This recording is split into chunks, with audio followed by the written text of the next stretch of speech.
see how many we have Vince left. will sit on this side with Penny. Pennies, that's for next year.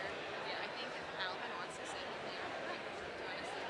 I think the that weird? I think the second rows are all full. So if Penny wants out, and Vince.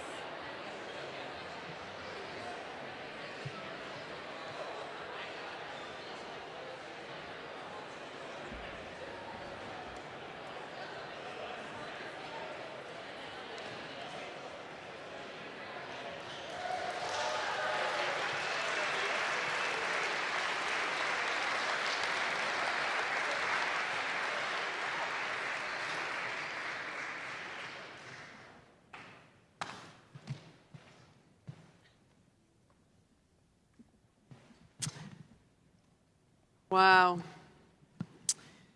Well, I just want to say thank all of you for being here today. Obviously I made the announcement last week, but I don't think it's felt real until just now. I haven't been in this building, I think, since the last shoot-around, right, Coach? So it's been a while to be back in here. It just instantly, all the great memories that I've had here for 20 years has just been overwhelming. People that I've known for 20 years that made all this possible for a long, long time. And, the thank you list can go on and on, but I'm pretty sure the people that have contributed to my career, to this team, to this franchise, they all know who they are. I could see it in their face. I could see it in their work every single day that they, put on that jersey, walk into this office, walk into this building. Obviously, I want to thank my family, my mom and dad, and my sister. They're just always been there, always had my back 100% in everything that I do.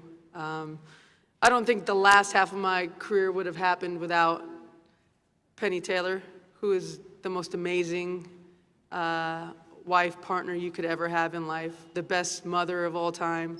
If you would meet Leo and Isla, you would know it's a lot of work. They're so well behaved right now. I want to thank Matt and Josh.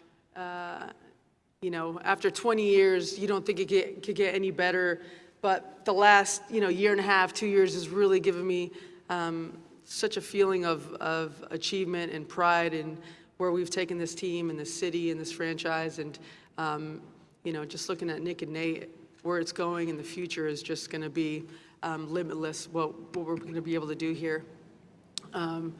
Vince, all you guys know Vince, he made you put on that shirt today.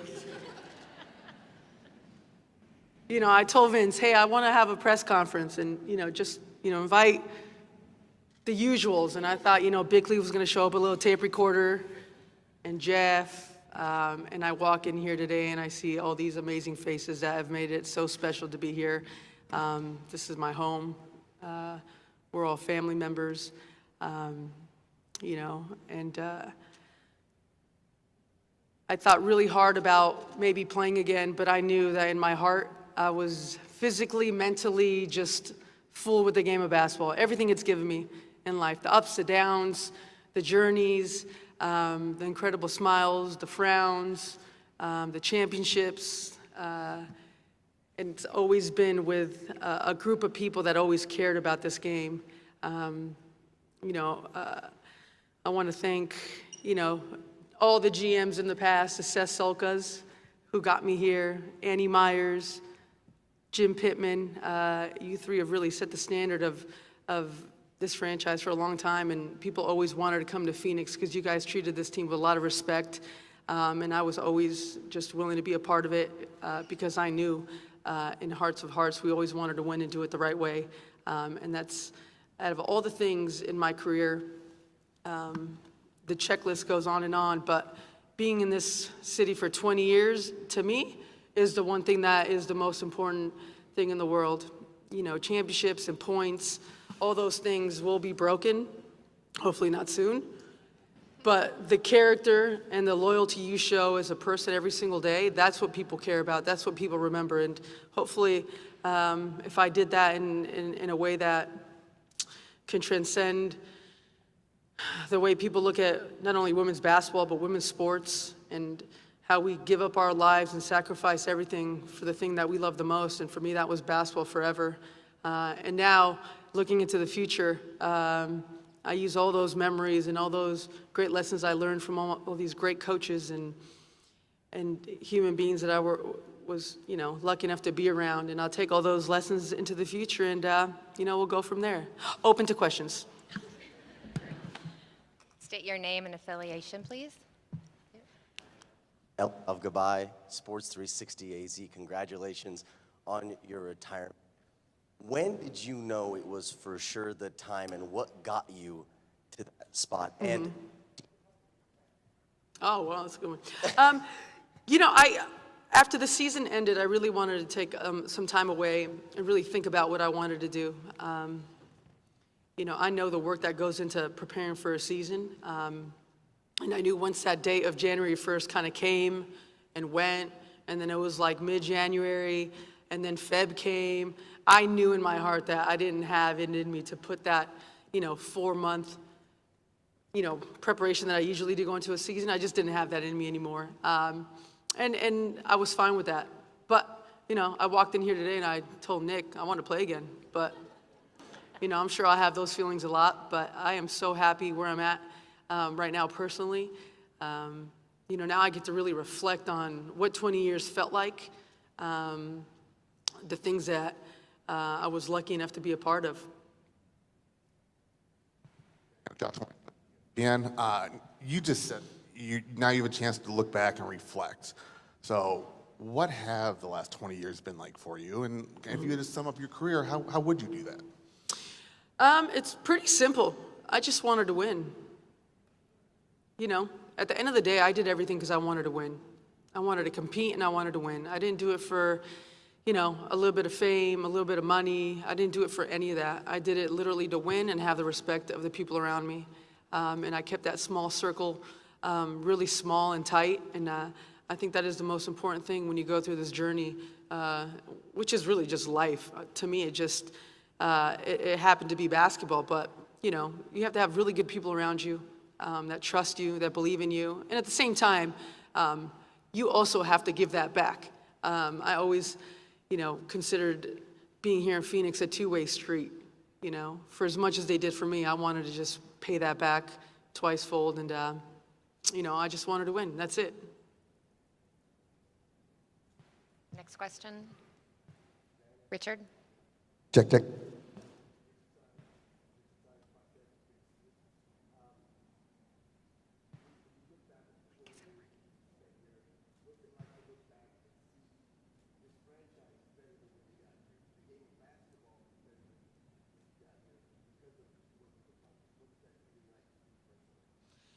Yeah, you always want to leave things better than when you came. And, when we got here in 2004, Penny was on that team. I think we had won 8 games. And the next year we doubled that win total. And then, we still struggled. We still didn't make the playoffs for the next 3 years. And then we finally made the playoffs. We won our first championship in 2007. And that was the beginning of, putting this franchise on the map. You can say you're doing all the right things and this and that, but until you win a championship, I think, that's the ultimate goal. You ask anyone who plays sports, it's to win a championship, or they should say that, which I don't know if they do anymore. That's what you should say, kids. And the whole journey is just, as it's gone on, it's just gotten sweeter and sweeter. And, looking back 20 years from now, I don't think you can tell a kid in high school now how it was 20 years ago, nor do they care. And I'm really leaning into the future of what basketball is going to look like for, not only the WNBA, but, women's sports in general. And it's amazing to finally get here. And that's why we always have to appreciate the people that came before us.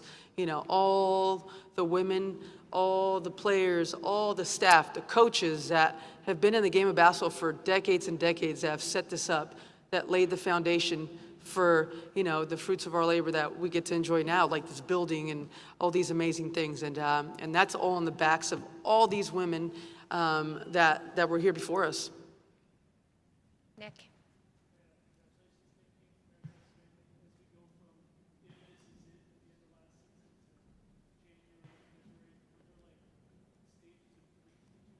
Yeah. Yeah, I think I'm still going through them. Last week we got on a plane to New York, and as we're getting on the plane, Leo says, "Is retirement sad?" And that was the longest 4-hour plane ride to New York ever. Just thinking about if it's sad. And it is sad. I am sad. I don't show it. I am, I don't like to outwardly show my sadness, but I am sad. It's the game that I played since I was 7. It's all the things that in life I always loved to do, and that was to play the game of basketball. And, I think it's more emotional for my family and my friends. They were always there. They were always behind me in everything we did. And I think they enjoyed in that journey just as much as I did. Faces I see here who have been, along the ride for the last 20 years with me, from practice players to, assistant coaches. Barry had to, take a picture of my ugly face for the last 20 years. Like, that's a lot of hard work, Goose. Bridget. Bridget went from, our starting shooting guard to assistant coach mid-year and did it more gracefully than anyone I could ever have, thought. I mean, all these things that I learned from all these people around me, all these lessons, and I am sad. And, I'll be watching from afar and rooting on like the X Factor does every year.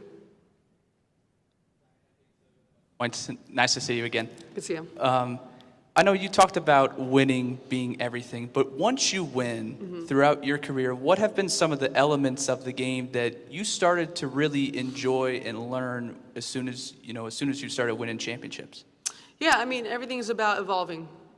If you don't evolve, you die. And in the game of basketball, if you don't evolve your mind, your body, as you get older, you get left behind. And I always had this inner motor, this inner fire of trying to be better. Not better than the next person, but better than myself. I never thought I was good enough. And those are the things that made me walk into the gym every single day, earlier than everyone, stay later than everyone, work out when no one's watching. I'm still working out like I'm getting ready for the season at home. And Penny's like, "What are you doing?" I'm like, "I don't know. I'm just trying to be better." And that's just something that has, it's a skill that you learn. And everything in life is a learned skill. And I'm still trying to evolve day by day. But as I was going through my career, I have stages of where you can see me physically change, mentally change. And, those are the things that I really enjoyed. Oh, I never answered my favorite technical, right?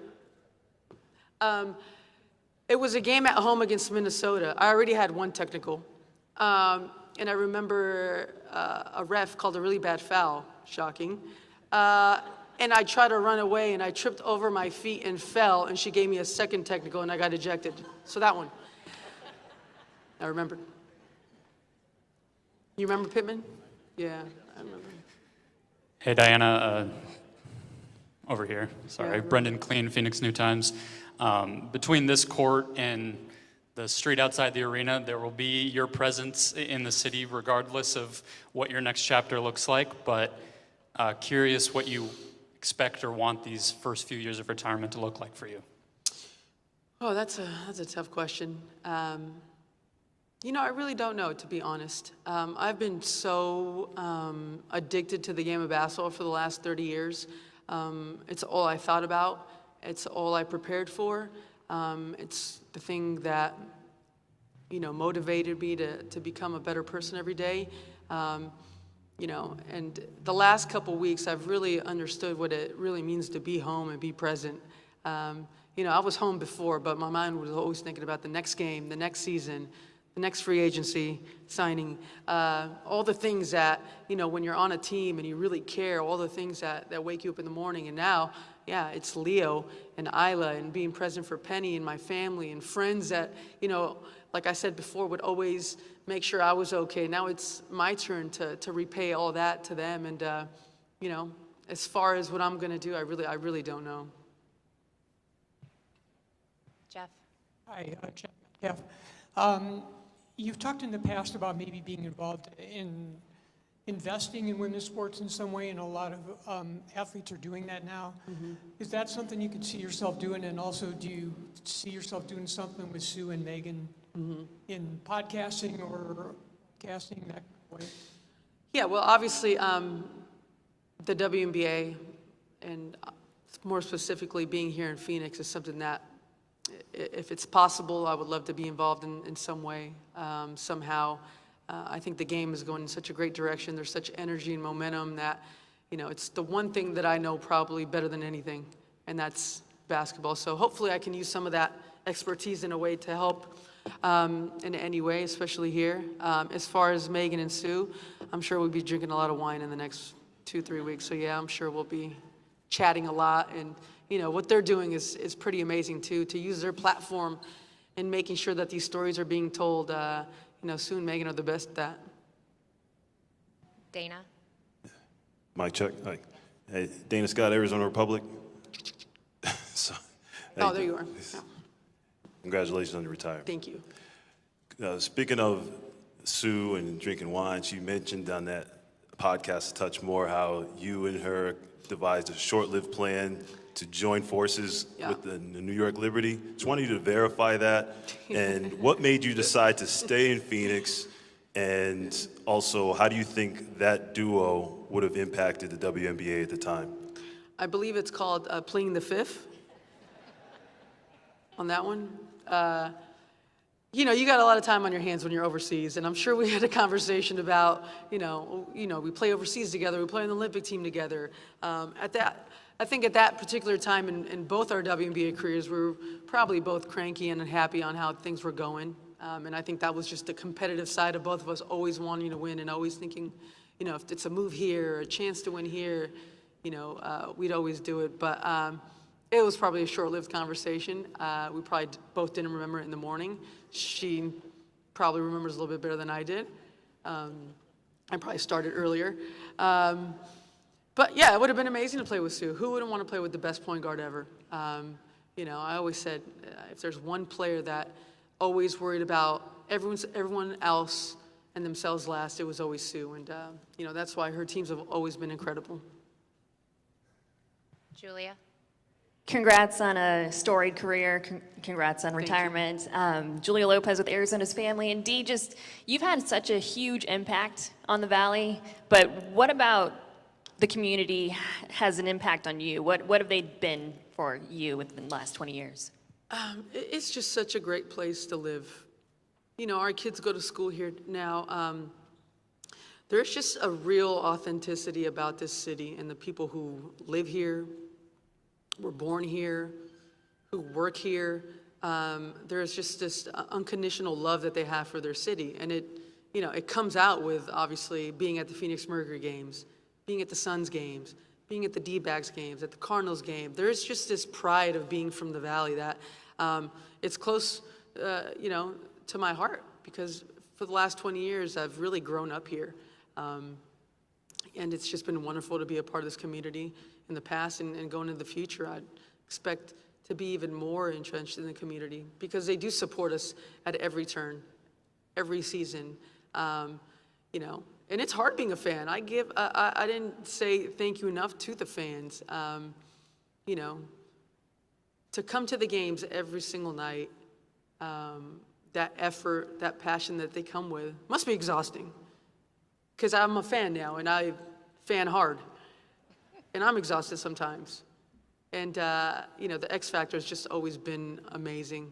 Everyone who's come here in the last 20 years, you know, whether they've played 1 season, 10 seasons, or 20 seasons, they show them the same love as if they had played here their whole career. And you don't get that everywhere. You don't get that anywhere, actually. Rafael. Diana, buenas tardes. Rafael Sánchez, somos AC Sports. Diana, ¿algo más que te faltó por ganar en estos 20 años de carrera? Was there anything else that you miss to win in 20 years of career? You want Spanish or English? Spanish, please. Spanish, okay. Bueno. Y bueno, cuando jugaba 20 años en una ciudad es un orgullo muy grande. Ganamos 3 campeonatos acá, 6 medallas de oro en la Olimpiada.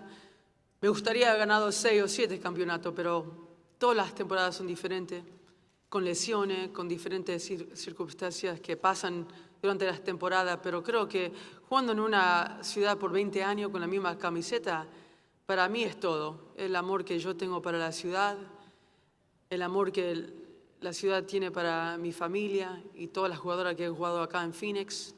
Como dije antes, la hincha que tenemos acá es como ninguna en la WNBA. Tenemos las mejores hinchas. A los fanáticos acá le encantan el básquet. Y la cosa que me gusta más que todo es que saben el partido, saben el juego. Ellos saben cuando tenemos un equipo bárbaro y va a ganar un campeonato porque ven cómo jugamos. Y esas cosas no se ven en todos los deportes y un orgullo de estar acá por 20 años es todo. Robin, this is the last question. Dee. Hey, Robin. Hey, Dee. This morning, Matt and the Phoenix Mercury announced that you'd be going into the Mercury's Ring of Honor. What was it like to receive that phone call from him, and what does that mean to you? Yeah, I had a great conversation with Matt, and you know, whenever you talk to Matt, he just gives you this burst of energy. He just really makes you want to really represent this city and this club and this franchise.